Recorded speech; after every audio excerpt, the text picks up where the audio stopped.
Hey, this is Scott Photography Bonsai, back at the water runoff park area. Different spot though. I looked at that area to see if the water was still there and it was totally covered with snow.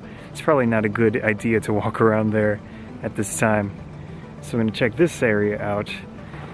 There's a nice path back there. I'm more prepared. I have gloves with the touch capability, 2 pair. Hopefully these will work.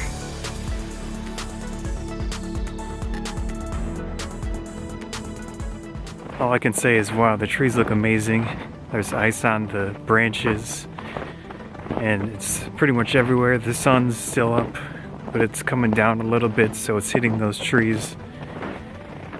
Looks amazing.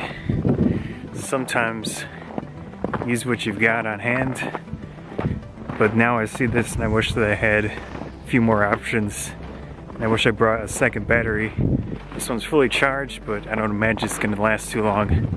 As usual with the M cameras, especially the M100 and the M50, it's difficult switching between photos and videos. So even just a few photos in, a few video clips in, I'm having to change the settings every single time. It's even worse on the M100 than M50. I said in a previous video, I've always had like a super not big interest in this time of year, but the more I see it, the more I get out and take photos, the better it gets. Also, the battery is holding up really well. I don't know how long I've been out here, but it still shows full charge.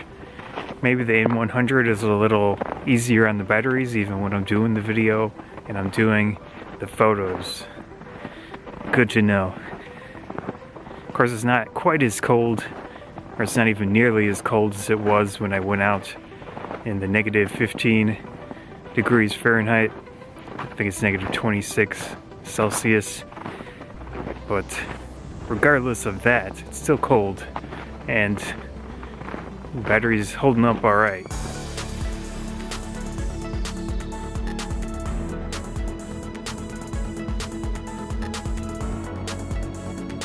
I think this worked relatively well with the touchscreen. It's always challenging in these situations when it's cold.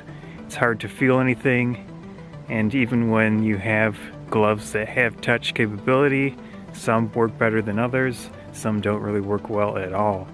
I don't think I have it enabled on the super sensitive touch. I should probably turn that on with the camera, but I'm pretty much done.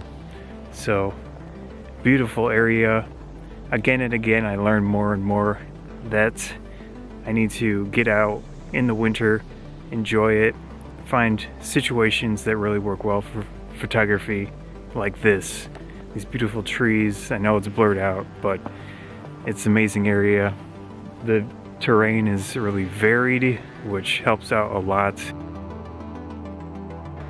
On a side note, it's actually getting darker in this area, so I can use the larger shutter speeds without any type of ND filter. I didn't bring any filters, but in this situation, once it gets a little bit darker, it makes the video better, and I can just leave the video settings as they are. I keep looking at the screen, sorry.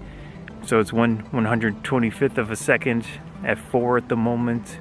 I'm using 60 frames a second just to deal with the exposure a little better. Of course, the video will look home video apparently, you know, everyone says that, but sometimes you just gotta do what you gotta do. To find a really good spot, this tree has nice ice on there, just dripping a little bit. And the sun was up just moments ago, and I did take some photos, so I was smart to do that first before doing the video part, right?